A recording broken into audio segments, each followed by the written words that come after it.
What's up, everybody? Welcome back to another episode of Freedom Empowered. Today we actually got something special for you guys.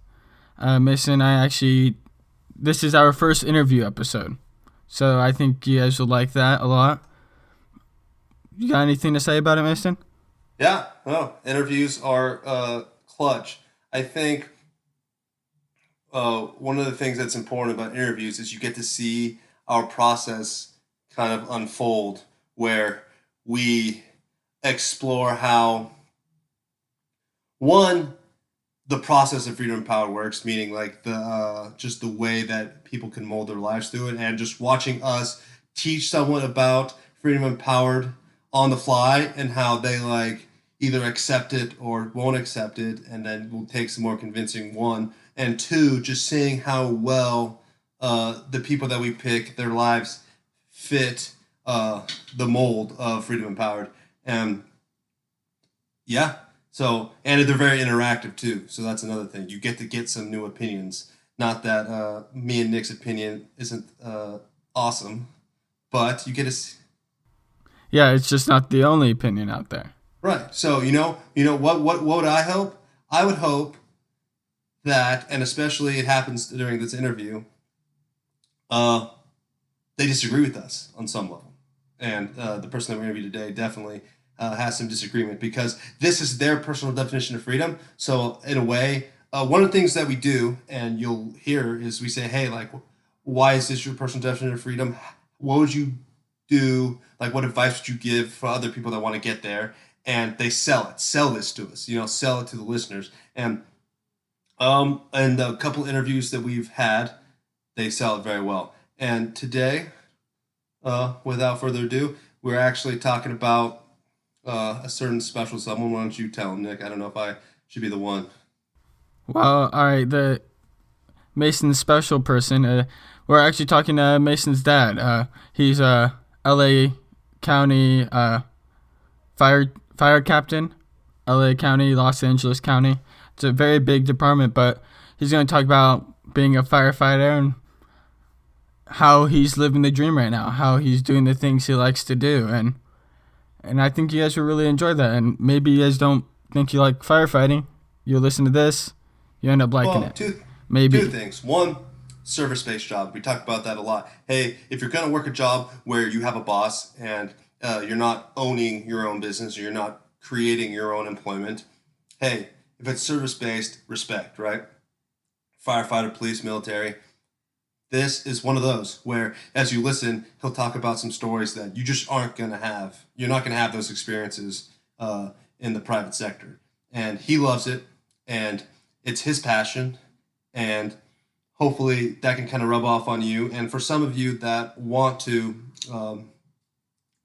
do something like being a firefighter or a police officer, he gives you some tips on how to get there. And also... Well, yeah, another thing about that is, like, he's doing something he loves to do, but he's also helping people. Yes. And we've talked about that a lot before, too. Just if people want to help others and make money, he gets paid pretty well, too. So. And one of the other things is we talk about pushing the limit, right? So as he'll talk about being a firefighter, there's all different levels. So 80% of the country is volunteer, but he's at probably one of the most busiest departments, other than New York City, in the country. And his specific fire station that he worked at for about 8 years was the busiest fire station west of the Mississippi, other than a couple in New York City. So he's definitely going to give you some insight on what it is to be at the top of your game in his industry. And hopefully you guys enjoy it. Yeah. The interview will start now. So now we're going to introduce Steve Kumashiro. How's it going, Steve? It's going really good. How are you guys doing? Doing great. And if I'm not mistaken, you're a listener of the show? Yes, I am. I think you guys are doing a good job there. I listen twice a week, and you guys doing some good work. Keep it up. Thank you. So the reason why we brought you on the show is because we think that you embody the values of freedom and power pretty well. As our listeners know, we do not condone conventional jobs usually.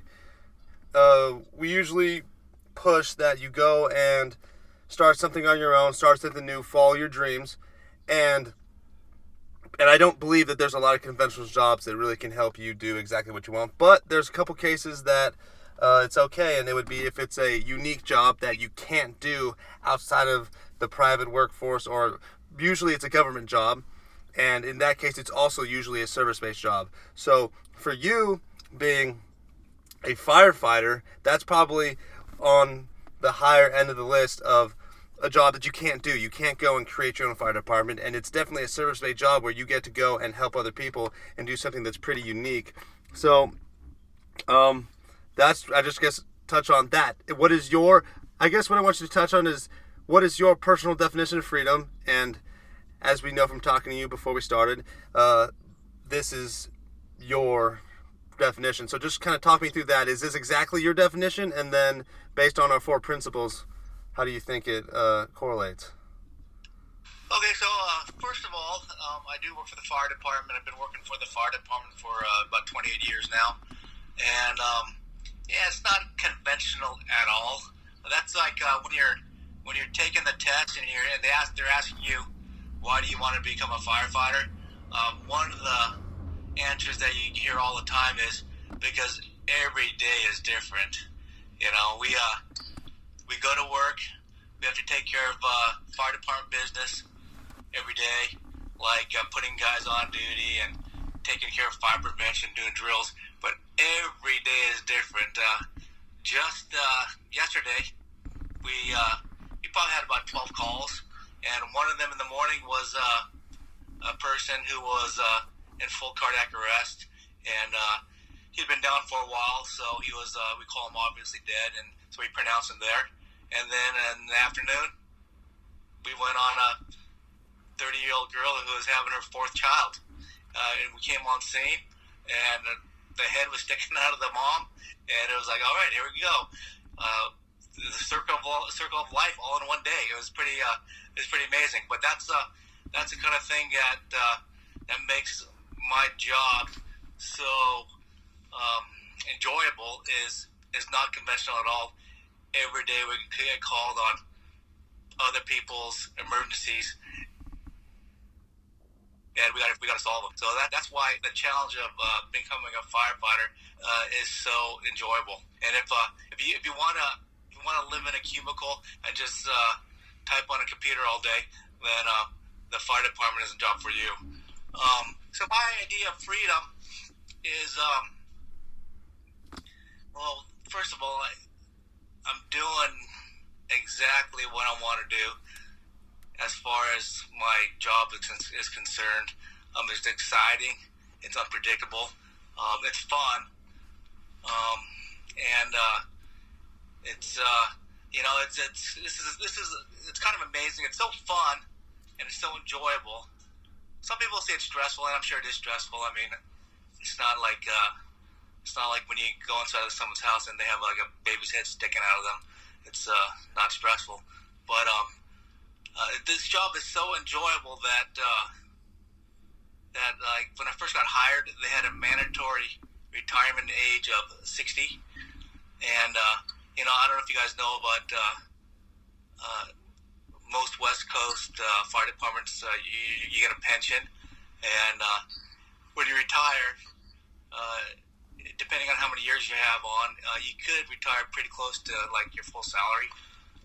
But this job is so good that a bunch of old guys got together and they sued the fire department because they wanted to be able to keep on working for free, basically.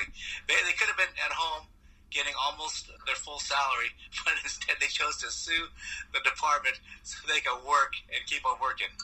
That's how amazing this job is. So when it comes to the 4 tenets of freedom, I don't know. I think that the fire department, if you're going to have a job, you're going to work for an employer, it doesn't get much closer than the fire department, because you have the freedom of movement where I haven't really traveled a whole lot in my life. It's because the kids kind of weigh me down and stuff, so I couldn't really do much. By the way, Mason's my kid. Just so you guys know, just so the listeners know, I want total disclosure. Mason, no need. We let them know in the intro. The Mason from Nick and Mason is my kid. The guys that choose to make traveling a priority, I mean, it doesn't get better than this job, because basically we work 10, 24-hour shifts a month. That's the minimum required. So you have 20 days a month to travel if you want. And a lot of guys take advantage of that. A lot of guys, they come to work and do their one day, and then they're gone for the next two. And they're, sometimes they save up their days, and they go on big trips every year, So there's definitely freedom of movement. However, it's kind of makes sense. You kind of live within, a certain distance of the fire department's jurisdiction. Although there are some guys that live like on the other side of the country, and they just do a lot of trades and do a lot of finagling with their schedule, and they end up making it work. They'll be at work for 5 days, and then they'll have 10 days off. There's definitely freedom of movement if you want it. Right now, I'm not really traveling much. I'm just kind of working and just kind of trying to enjoy the last 5 years of my career. But if I chose to just have traveling be a priority of mine, I could do that. Freedom of thought, I don't know. I mean, I don't really know how that's affected by the fire service. Obviously, if I was a neo-Nazi and was posting neo-Nazi stuff on Facebook, the fire department could fire me. Obviously, if I was posting, derogatory racial comments or, anti-Semitic or anti-gay, posts on Facebook, and the fire department saw it, then I could get fired. But, for the most part, I don't really have any radical thoughts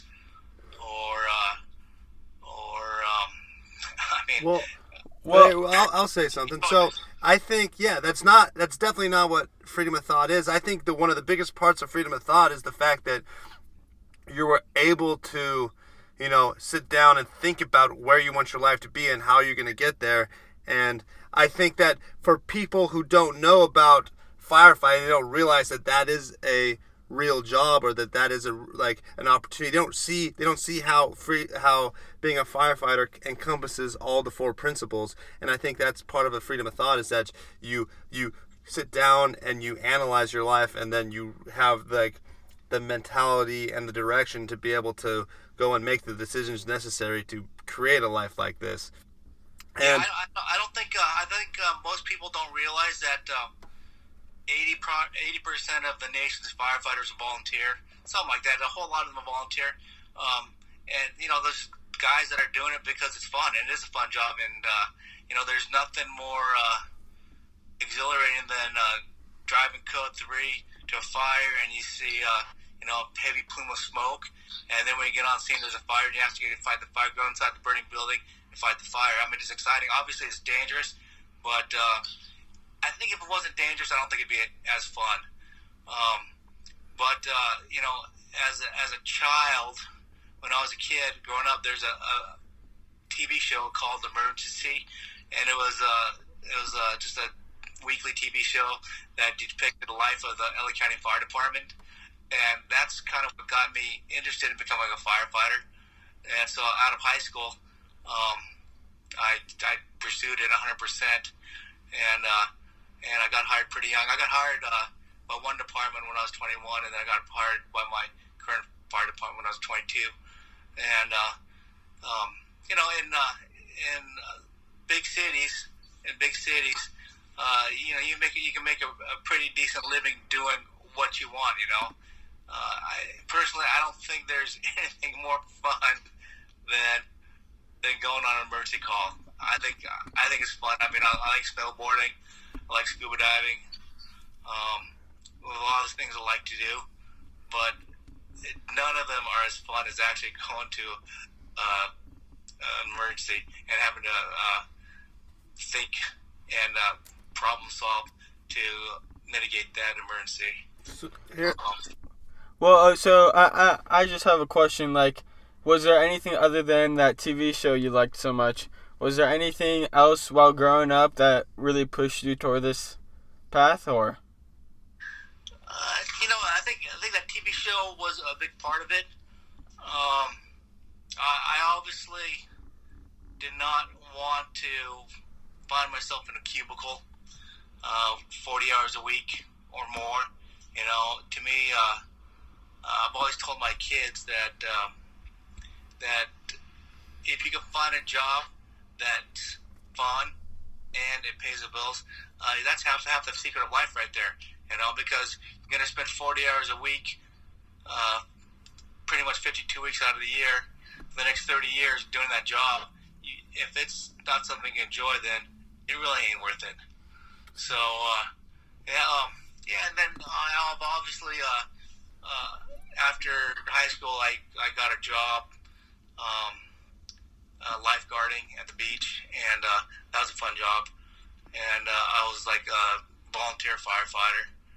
And I don't know. I made the right choice. And if you talk to any firefighter, I think it's going to be hard pressed to find one that doesn't like the job, and that's kind of rare.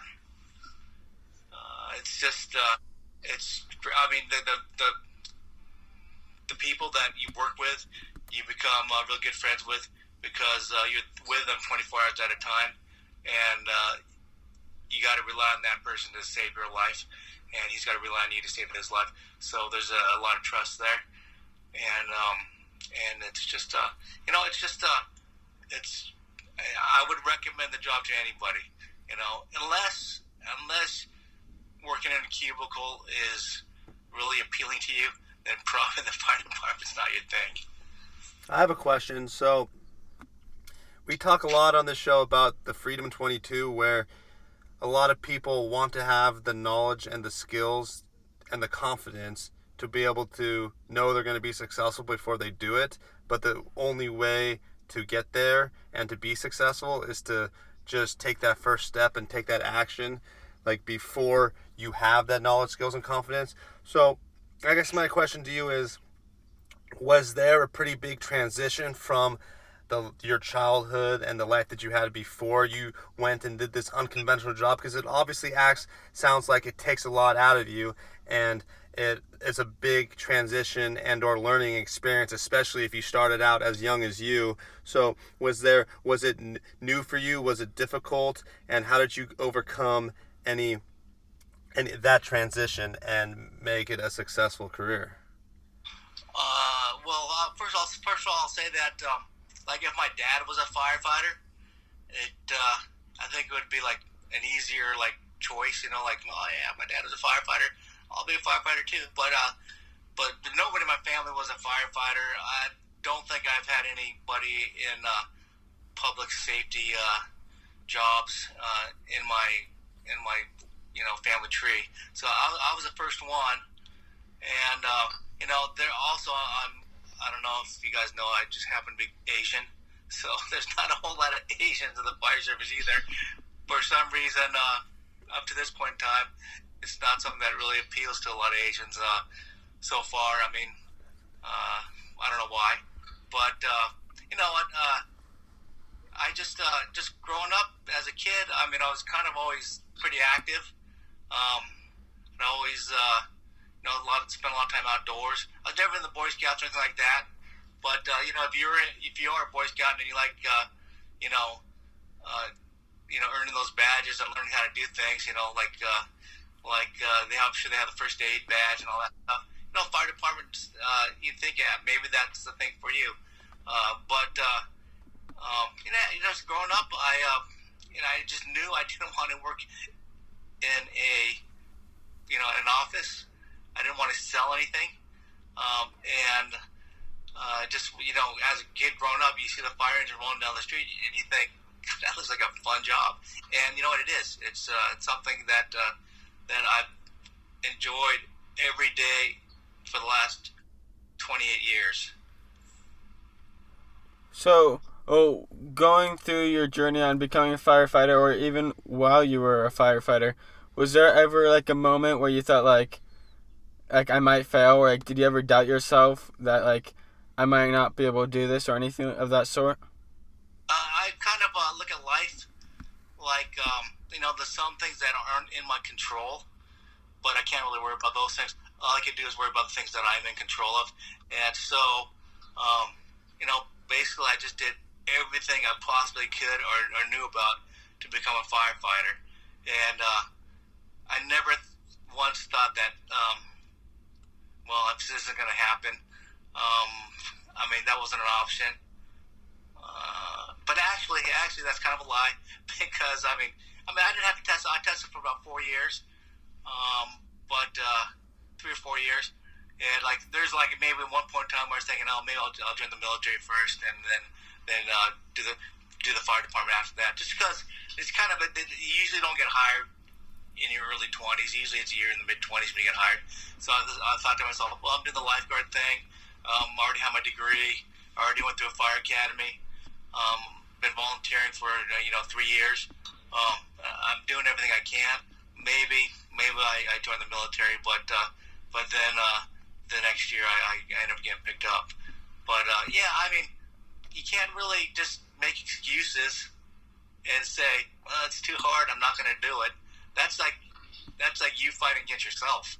I just do everything you can do to get hired, and then do a little more. And I think I tell everybody I talk to that's thinking about becoming a firefighter, there's 3 things you got to do. You got to make your resume better by going to school, taking classes, maybe becoming a paramedic, things of that nature. You got to take tests, because if you don't take tests, then you're not going to get hired. And the last one is what kills everybody, is they quit. You can't give up. And I think anybody who does those 3 things, I think they'll eventually get hired. Yeah, no, I definitely understand that. Yeah, we talk about that all the time. Right. Just not giving up. There's my last question for you will be, it definitely seems like you broke a mold here from either where you started or where your family was, or like the projection of just the way you were raised to you coming out and doing something completely new and taking a lot of risks. So the last question is, were there any naysayers that told you, hey, that's too much, that's not what this family's been doing, that's why are you having such a big crazy idea, why don't you just do something that's more simple or less risky? And how did you respond to them? No one ever said that. I think maybe in a lot of Asian families, a lot of Asian cultures, that maybe the fire department is maybe not looked at as more of just a labor job. Maybe some Asians want their kids to become doctors or lawyers or businessmen or whatever. But my parents are they're kind of I don't even know if they consider themselves to be Asian. They happen to have relatives that were born in Japan, and they're just American as anybody else.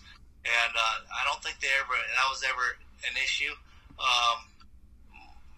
My parents never said, "Oh, don't do that." There's really nobody in my life that said, "Don't do that." I think there's maybe a lot of people that I met while I was testing that were a little bit negative, because it's not easy to get hired.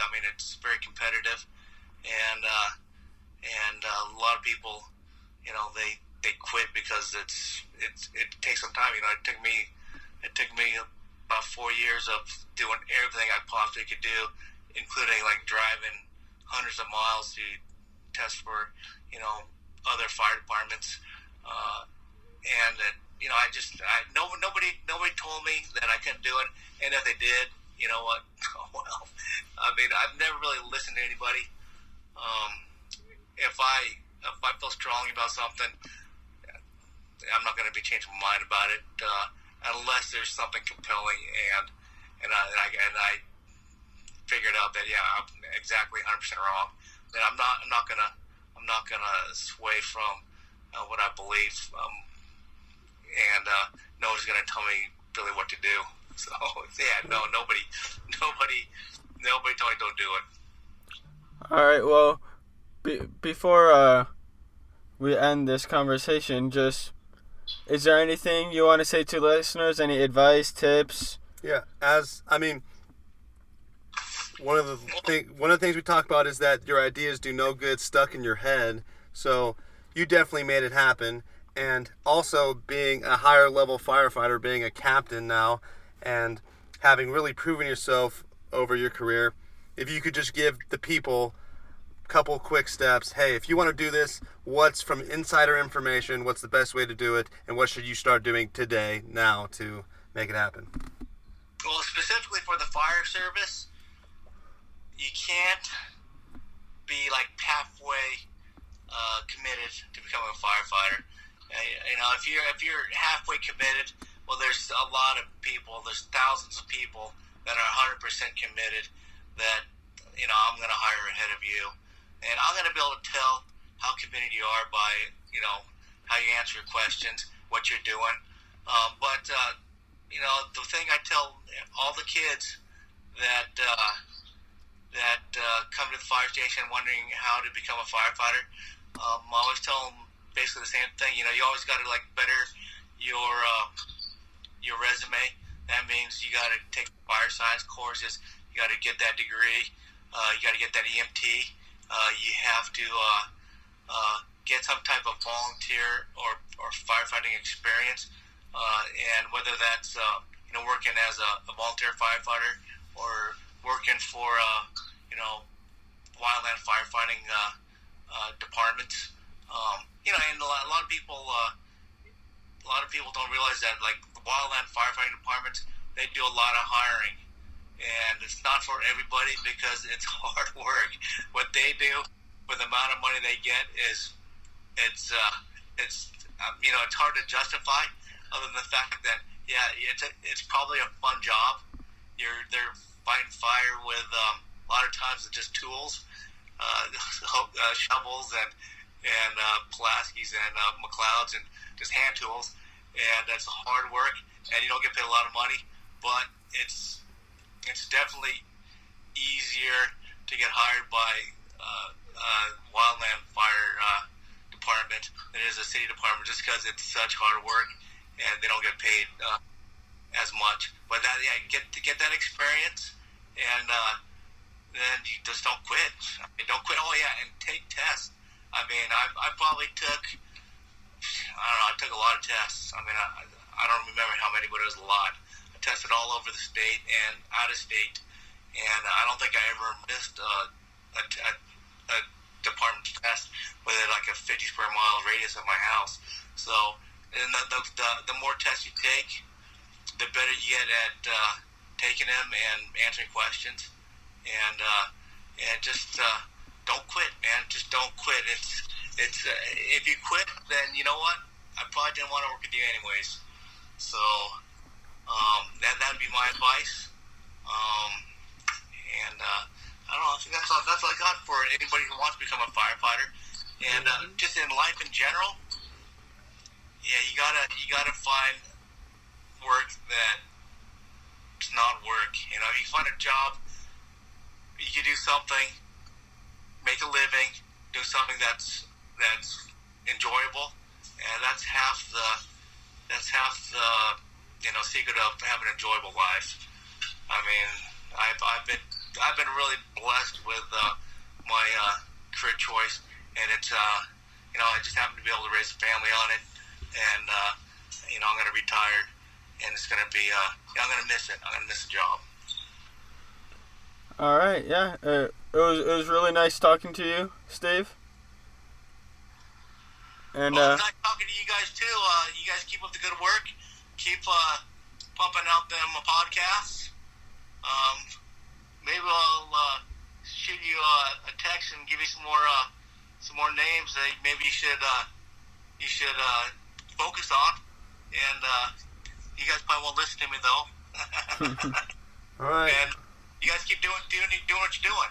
All right. all right. Thank you. Thank you for being on the show. Talk to you later. All right, you guys take it easy.